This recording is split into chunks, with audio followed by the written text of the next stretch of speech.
like you all to close your eyes. Closed? Okay, now you can't see me right now, but I'm actually riding a unicycle, juggling hundreds of balls. No, keep your eyes closed, though. It's really great, but okay. So close your eyes and picture an engineer. Everyone got a picture in their head? Nod. Okay. Open your eyes. Raise your hand if you pictured a guy sitting alone at a computer. Okay. Maybe kind of nerdy, pocket protector. Raise your hand if you pictured a train driver. That's a lot of hands. Raise your hand if you pictured a young guy in a hoodie. Maybe he looks a little like Mark Zuckerberg, perhaps. Raise your hand if you pictured someone who looks like me. Okay, not a lot of hands. Well, if you didn't raise your hand for me, I'd like you to please get up and leave. No, just kidding. If you didn't raise your hand for me, it's all right. I get it all the time. Usually when I tell people I'm an engineer, they look at me and they say, no, really, what do you do? Or they look at me and say, oh, whoa, you must be some kind of genius. Or my favorite is when I told my mother I wanted to major in engineering. She said, ew, why? The truth is, I'm a female engineer and I'm a minority. Only 11% of engineers in the US are women. So why does this matter? Why do we care? So what? Let's just have the men do all the engineering. Well, engineers are making some of the biggest advances in our society. They're solving things like global warming, making medical breakthroughs, some of the biggest technologies that are changing our lives. These are things that we use every day as people that make our lives better. And with half the population being female, we deserve to have the female perspective. It'll only get better with the female perspective. But today, engineering really is a boys' club, and I don't fit in. But I'm here today to share my story about how I discovered a passion for engineering, and I'm here to make a bold claim. I don't fit in, but I believe that our little girls will. So this is me when I was a little girl, age 6. I was a pretty normal kid. I loved ballet and drawing and riding bikes. I grew up in a small town in Rhode Island, age 6. Coincidentally, this is around the age where most girls start to lose an interest in math and science, this young. And it's interesting, some people think, well, biologically, maybe girls just aren't as good at those subjects, and that's just the way it is. You can't fight nature. Well, there was a study done very recently across 65 countries around the world where they tested boys and girls on the same science test. Around the world, girls outperformed the boys, but not in the US. What this study suggests is that it's not a biological thing. This is a cultural thing. And this is our culture. This is what we grow up in as girls, the toy aisle, the perfect example of our culture, where we are taught from a very young age that we want to become princesses. I remember when I was a little girl, adults would pat me on the head. Well, actually, I come from a Jewish family, so they would grab me by the punum and say, Debbie, you are so smart. Good for you. And I remember as a little girl being so disappointed, wishing that they told me I was pretty. I wanted to be pretty. I didn't want to be smart. And by the time my senior year of high school rolled around, I was applying to college, and I asked my math teacher to write my recommendation letter. And she said, okay, Debbie, well, what do you plan to major in? I'll write it in the letter. And I said, I don't know. She said, how about engineering? I think you would really excel in it. And I thought, engineering. I closed my eyes, and I pictured a train driver. I had no idea what engineering was, and I was way too embarrassed to ask her. I didn't want to sound stupid, but I thought, ugh, no way, ew, engineering. That's for boys, it's intimidating and boring, and why would she ever think that a creative, artistic girl like me would ever like engineering? No way. But I went off to Stanford, which was a big deal. In my high school, they actually announced it over the loudspeaker. And when I got to Stanford my freshman year, I had no idea what to major in. And that message that math teacher had said, engineering, you should give it a try, it stuck in my head. And so I thought, what the heck? I'm going to take ME 101, just give it a try, because I couldn't shake that advice that she had given me. And I was so worried that it was going to be my first F. I was terrified, but I went into the class. And in that class, I finally learned what engineering really was. And to my surprise, we weren't fixing train engines. In that class, we got to invent and design things.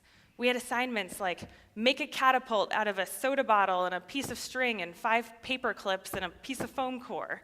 It was so cool and so much fun.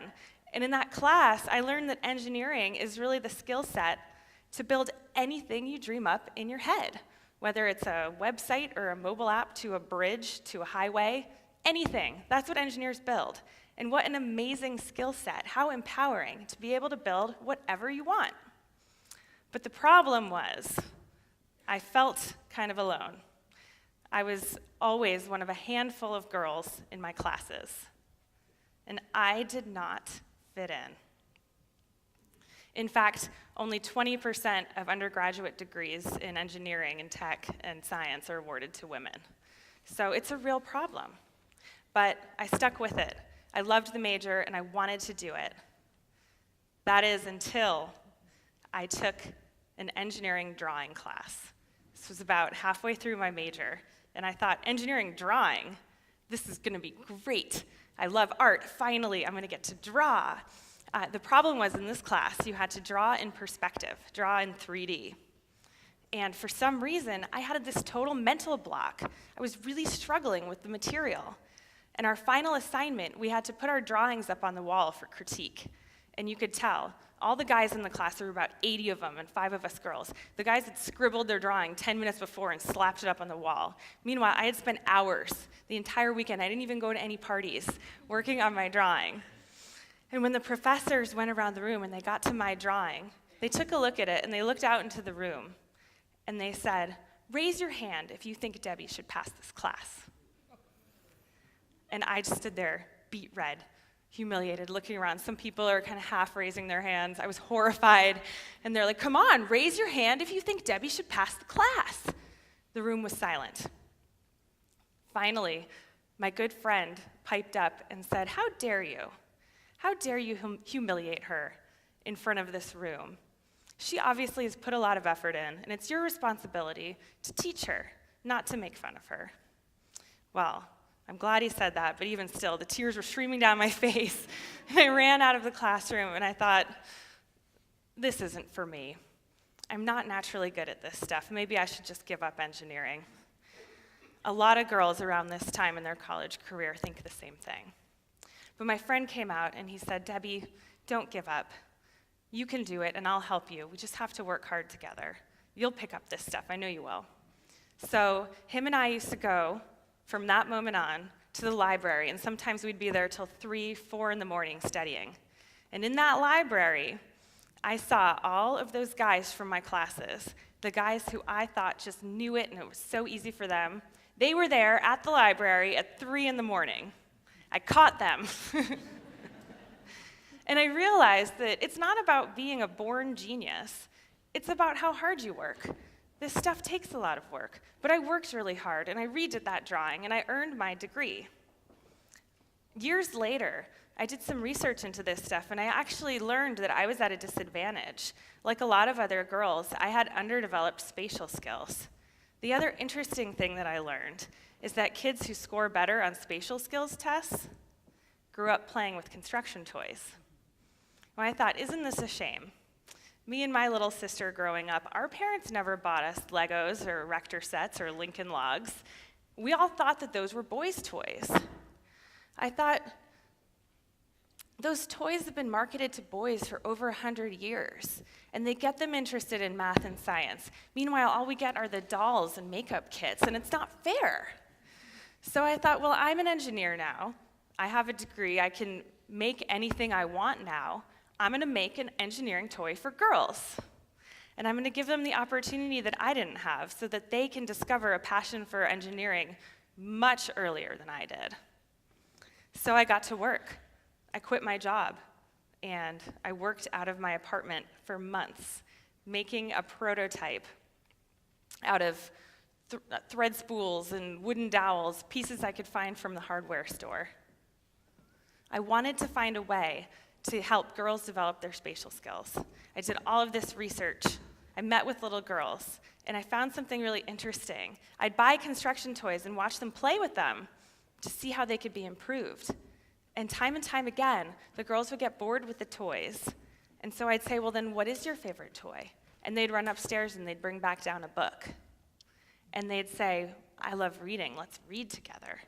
So I came up with a really simple aha idea. What if I put those two things together? Spatial plus verbal, a construction set, plus stories. And what if those stories were about a girl engineer character named Goldilocks? And as she goes on adventures, she solves problems by building simple machines. And so the girls read along and they get to build with Goldie. And it would bring in a role model, and it would bring in the narrative that they so love. I made this prototype, and I went around the Bay Area testing it on hundreds of kids. And it worked. I had little girls in tutus building belt drives. It was awesome. And I knew I was onto something. So I had all of these ramshackle prototypes in my apartment, and I'd been working for months like a hermit, not showering. And a friend of mine said, Debbie, do you want to take this to the next level? Do you trust me? I said, yeah. Do you trust me? I'm like, okay, we're not in a movie. What are you talking about? He said, you need to apply to this tech accelerator program. It is the most elite program in Silicon Valley. All the top engineers around the world vie for a position in this program. You need to apply. So I applied, and I got into the big interview day. And I walked into a room of Mark Zuckerbergs sitting there on their computers. Meanwhile, me walking in, the chick with the physical prototype. And I had a napkin over it because obviously I had to protect my intellectual property. And so I'm walking in there, and gosh, do I not fit in. And one of the guys pipes up and says, oh, did you bring us cookies? Well, my confidence was pretty shot, and needless to say, I didn't get into the accelerator. They didn't understand why on earth I would add a book. So they didn't get it. But I didn't give up. So I brought my prototype to the New York Toy Fair. It's the international biggest toy show in the US. And I thought, okay, this is it. I'm going to go. I'm going to show toy industry veterans. I'm going to talk to store owners and see what they have to say about my engineering toy for girls. And I walked in there thinking, Toy Fair is going to be awesome. There's going to be all these creative types, mad scientists, kids running around. It's going to be so cool. It was a bunch of old men in suits. I don't fit in.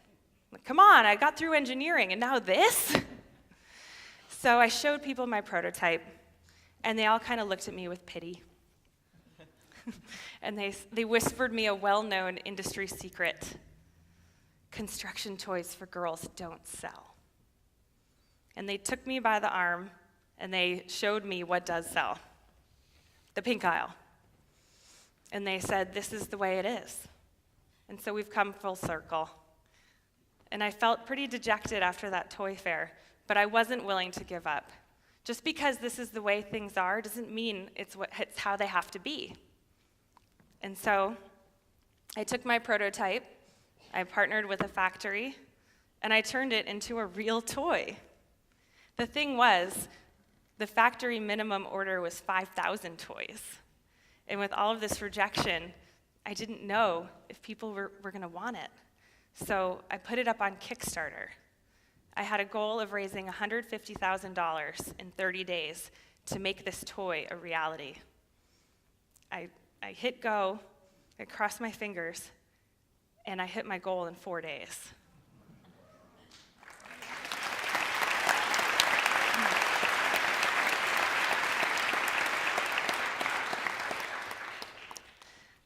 And our minimum production It didn't end up being 5,000 units.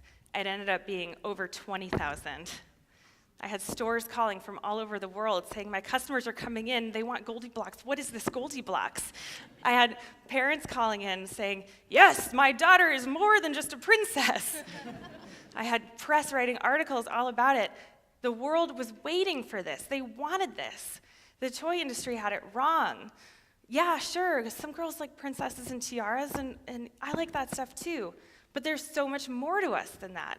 There's so much potential. And for me, I couldn't be more happy to be putting my engineering skills into this product because it leverages not only the math and science that I worked so hard to learn, but it also leverages my creativity. And engineering is such a creative thing, and I never knew it. And it's so fun for me to get to use my creative voice and my artistic skills as a part of engineering. And it's so important that we include that perspective. And the other thing that's so great about it is engineering is for people. We're designing things for people. So how fun for me to get to spend my time playing and learning with little girls and understanding what their needs are and designing things for them. It couldn't be more rewarding. Our toys are now hitting the doorsteps of thousands of girls around the world. I just got an email from a mom who said, we love playing Goldie Blocks. My 4.5-year-old, halfway through the game, looked at me and said, Mommy, am I an engineer? And her mom said, yes, sweetie, you can be. You can be anything. For so long, for so many years, I felt like I didn't fit in. But now, I feel like I belong here. I feel like I belong, and our little girls do too. Thank you.